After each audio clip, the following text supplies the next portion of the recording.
सत्संग से सोधी आवे, नहीं जीव 84 में जावे। सत्संग से सोधी आवे, नहीं जीव 84 में जावे।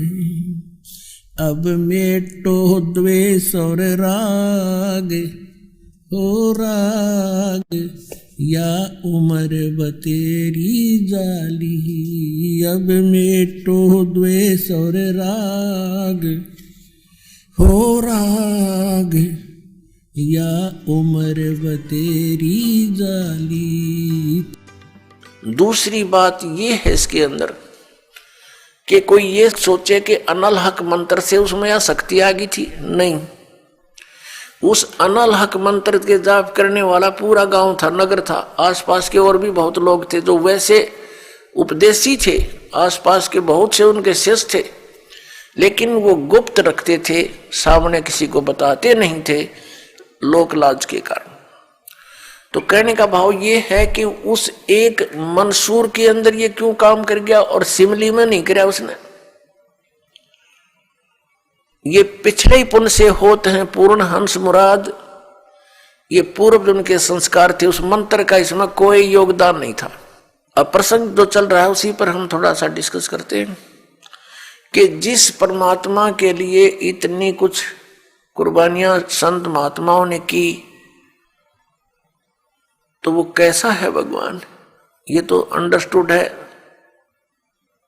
कि वो कितना सुखदाई होगा, और वहां जाने के बाद प्राणी को कैसा सुख होगा। उसके लिए हम फिर कौन सी विधि अपनावें, कौन से ग्रंथ को सत्य माने, किस गुरु की बात पर विश्वास करें। कोई कुछ विधि बताता है, कोई कुछ विधि बताता है, और सभी कहते हैं तुम्हारा कल्याण होगा, तुम्हें मोक्ष प्राप्ति होगी। तो उसके लिए हमने ये जानने के लिए कि कौन सा मंत्र, कौन सी विधि है वे ऑफ वर्शिप जो यथार्थ है। अब जो भी संत कोई मंत्र देता है तो उसके उपासक उसको यही मान लेते हैं कि यही सही है। दूसरा बताता है नहीं ये मंत्र ठीक नहीं, ये विधि ठीक नहीं। तीसरा कहता नहीं ये हमारे गुरुजी ने ऐसे बताया है, ये सही है। इसका निर्णय कैसे हो? जैसे किसी अपराध के ऊपर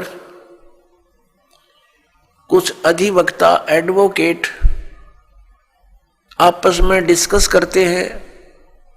एक कहता है इस अपराध के ऊपर ये धारा लगेगी, दूसरा कहता नहीं इसकी ये धारा बनती है, इसका ऑफेंस इस धारा के अंतर्गत है, तीसरा कहता नहीं इसके ऊपर ये अन्य धारा लगेगी।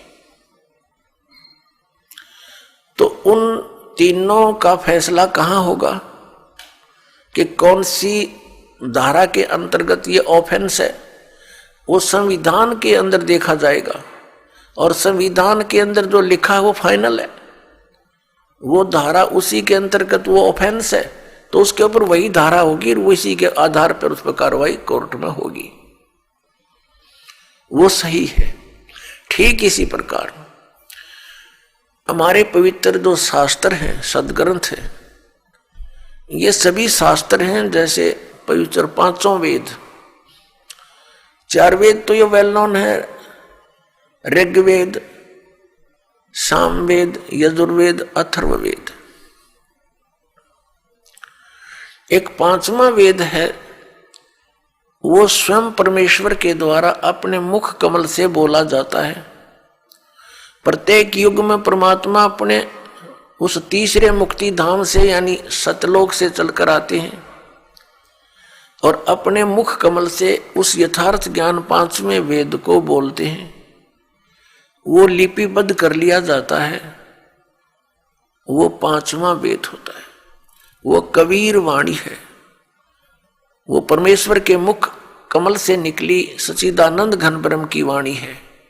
गीता जी अध्याय नंबर 4 के श्लोक नंबर 32 में गीता ज्ञानदाता कहता है कि अर्जुन, जो विधि साधनाएं आपने गीता अध्याय नंबर 25 के श्लोक 31 तक सुनी, कोई कैसी साधना करता है, कोई हठ योग करता है, कोई स्वाध्याय ही करता रहता है, कोई अन्य देवताओं की पूजा करता है, कोई कठिन घोर तप करता है, कोई अहिंसावादी है जैसे मुख पर पट्टी बांध कर नंगे पैरों घूमना, कोई केवल योग अभ्यास हठ योग करके समाधिस्थ होने की चेष्टा करता है, कोई प्राण अपान की क्रियाएं करता रहता है, कोई श्वासों को बाहर निकलते अंदर जाते देखता रहता है। इस प्रकार से सभी साधक अपनी अपनी साधनाओं को वो पाप नाश करने वाली जानते हैं, मोक्षदायक मानते हैं। यदि वो इनको गलत मान ले तो इनको छोड़ दे, क्योंकि भिन्न भिन्न साधनाएं और सभी कर रहे हैं और पाना एक परमात्मा को, तो ऐसा कभी नहीं हो सकता। उस परमात्मा के पाने की एक ही विधि है जो हमारे सदग्रंथों में विद्यमान है। तो उसके बाद बताया है कि ये सभी इस प्रकार के यज्ञ यानी धार्मिक अनुष्ठानों की जानकारी विस्तार के साथ ये चौथे अध्याय के 32वें श्लोक में श्रीमद् भगवत गीता जी में लिखा है कि इस प्रकार के धार्मिक यज्ञों की जानकारी, यज्ञ माने धार्मिक अनुष्ठानों की जानकारी सच्चिदानंद घन ब्रह्म यानी ब्रह्मणे मुखे सच्चिदानंद घन ब्रह्म की वाणी में विस्तार के साथ कही गई है। और उसको जानने के उपरांत फिर तू सभी कर्म बंधन से मुक्त हो जाएगा। चौथे अध्याय के 34वें श्लोक में कहा कि वो तत्व ज्ञान जो परमात्मा ने अपने मुख कमल से बोला है वो तत्व ज्ञान है। उस तत्व ज्ञान को तू तत्वदर्शी संतों के पास जाकर समझ। वो तत्वदर्शी संत तुझे उस परमात्म तत्व का ज्ञान कराएंगे। इससे एक तो ये सिद्ध हो गया कि गीता ज्ञानदाता कंप्लीट नॉलेज, स्पिरिचुअल नॉलेज नहीं रखता। उसने ऑप्शन छोड़ दिया कि वो यथार्थ ज्ञान उस परमात्म तत्व का 18वें अध्याय के 62वें श्लोक में गीता ज्ञानदाता जिस अन्य परमात्मा की शरण में जाने को कह रहा है, उसकी जानकारी कहते हैं उस तत्वदर्शी संतों के पास जाकर समझ, वो बतावेंगे। गीता ज्ञानदाता नहीं जानता। तो वहां क्या बताया है कि वो सच्चिदानंद घन ब्रह्म की वाणी वो सूक्ष्म वेद है। यहां गीतानुवाद कर्ताओं ने चौथे अध्याय के 32वें श्लोक में अनर्थ कर दिया। ब्रह्मणे मुखे एक शब्द है इसके अंदर मूल पाठ में, उन्होंने इसका अर्थ गलत कर दिया, वेद की वाणी लिख दिया। नहीं, वेद ज्ञान तो गीता ज्ञानदाता बोल ही रहा है। जिनको तुम वेद मानते हो, चारों वेदों का एक सारांश है ये श्रीमद् भगवत गीता। कोड वर्डों में है, अधिकतर संक्षेप में है। तो वो तो बोल ही रहा है, वो खुद कह रहा है कि 5वां जो वेद है उसके अंदर वो लिपिबद्ध है, वो तत्व ज्ञान है। उसको तत्वदर्शी संतों के पास जाकर समझ और फिर जैसा वो बताएं ऐसे कर। तो पुण्यात्मा, हमारे सदग्रंथ कौन से हैं जो परमात्मा का विधान है और जिन पर हम विश्वास करेंगे और करना चाहिए। हमारे सदग्रंथ यानी शास्त्र कहो, सदशास्त्र कहो, ये कौन कौन से हैं? पवित्र 5 वेद, 4 वेद तो अंडरस्टूड है, 5वां ही आपको बता दिया सूक्ष्म वेद। और श्रीमद् भगवत गीता इन 4 वेदों का सारांश है और 5वें का इसमें हिंट दिया है। ये तो है गॉड गिवन स्पिरिचुअल नॉलेज, परमात्मा दत्त, प्रभु दत्त है ये, ब्रह्म दत्त है ये। और फिर 18 पुराण ये अध्यात्म ज्ञान को समझने के लिए सहयोगी हैं। और इनके अंदर जो वे ऑफ वर्शिप लिखी है, यदि वो वेदों से मिलती है, श्रीमद् भगवत गीता से मिलती है, तो वो तो सही है, उतना तो वेदों और गीता वाला ही ज्ञान है। बाकी उस वेद, उस पुराण के वक्ता के घर का है, उसका अपना अनुभव है। अब उसका अनुभव वेदों और गीता से नहीं मिलता तो हमें मान्य नहीं है, हमें स्वीकार्य नहीं है। क्योंकि पुराण कौन है, पुराण क्या है? ये श्री ब्रह्मा जी ने बोला ज्ञान है। ये 4 वेद, ऋग्वेद, सामवेद, यजुर्वेद, अथर्ववेद, ये 4 वेद ब्रह्म ने अपने पुत्र रजगुण ब्रह्मा जी को दिए थे। और ये 5 वेद, ये सूक्ष्म वेद सहित ये 5 वेद पूर्ण परमात्मा ने, सत्य पुरुष ने, परम अक्षर ब्रह्म ने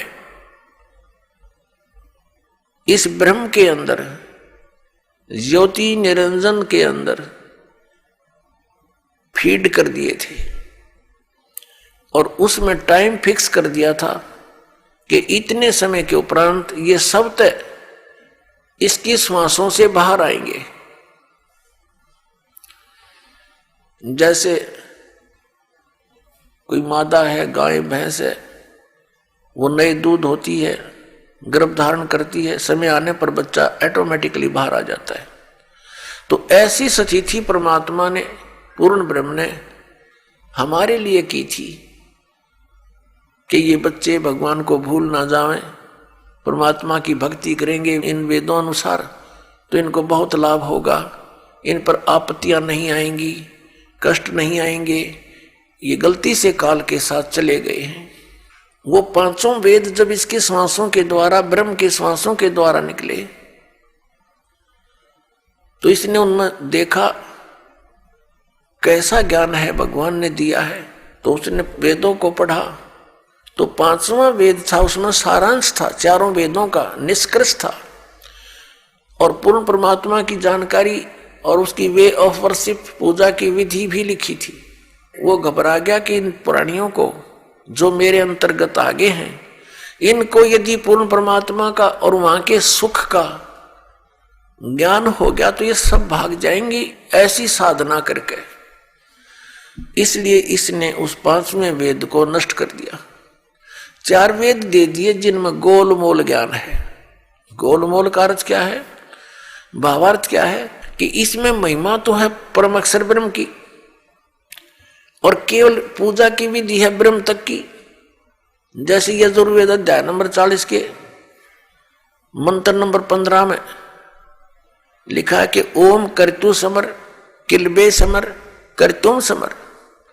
ओम नाम का जाप काम करते करते सिमरण करो, विशेष कसक के साथ सिमरण करो, श्रद्धा के साथ, पूरी आस्था के साथ, और मनुष्य जीवन का मूल कार्य जानकर